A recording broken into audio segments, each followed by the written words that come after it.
সাব্বির রহমানের মারকুটে finishing, batting partner Shamim পাটোয়ারিকে এভাবেই দেখালেন মাসেল। সাব্বির শামীমরা যখন ফিনিশিংয়ের দায়িত্বে, তখন রাজশাহীর অধিনায়ক নাজমুল শান্তর কোনো পরিকল্পনাই কাজে আসেনি। প্রথম ম্যাচেই দুর্দান্ত জয় তুলে নিল সাব্বির, নাসির, শামীমদের ঢাকা ক্যাপিটালস। রাজশাহী ওয়ারিয়র্সের দেয়া ১৩৩ রানের লক্ষ্যে ব্যাটিংয়ে নামে ঢাকা ক্যাপিটালস। ইনিংসের দ্বিতীয় ওভারেই তানজিম সাকিবের বলে উইকেট হারান ঢাকার ওপেনার সাইফ হাসান। দলটির আরেক ওপেনার উসমান খান ১৫ বল খেলে ২ বাউন্ডারিতে করেন ১৮ রান। ৪২ রানে ২ উইকেট হারায় ঢাকা। তখন অধিনায়ক মোহাম্মদ মিঠুনের সাথে দলের হাল ধরেন আবদুল্লাহ আল মামুন।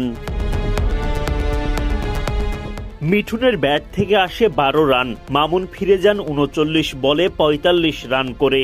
রাজশাহীর বোলাররা খানিকটা চাপ তৈরি করলেও সাব্বির রহমান, শামীম পাটোয়ারির দেখানো পথ ধরে জয়ের দেখা পায় ঢাকা ক্যাপিটালস।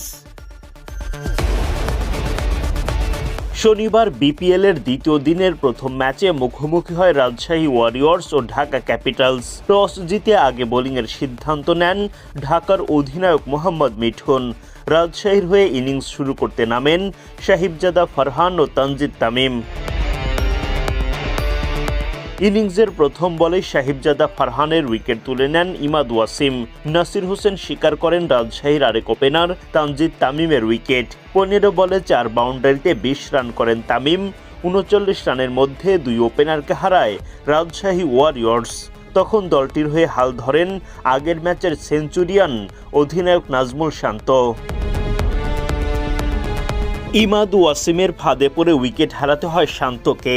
বিদায়ের আগে ২৮ বল খেলে ২টি করে ছক্কা চারে রাজশাহীর অধিনায়ক করেন ৩৭ রান। শান্তর উইকেটের আগে ইমাদ ওয়াসিম স্বীকার করেন ইয়াসির রাব্বির উইকেটটাও। রাব্বি ১৫ বল খেলে করেন ১৩ রান। এস এম মেহরব রানের খাতা খুলতেই পারেননি। অভিজ্ঞ মুশফিকুর রহিম ২৩ বলে ২ বাউন্ডারিতে করেন ২৪ রান। ১০৭ রানে ৬ উইকেট হারিয়ে ফেলে রাজশাহী। ঢাকার বোলারদের দাপটের মাঝে লড়াই চালিয়ে যান দলটির বাকি ব্যাটাররা। শেষ পর্যন্ত মাঝারি মানের পুঁজিতেই থামতে হয় রাজশাহী ওয়ারিয়র্সকে।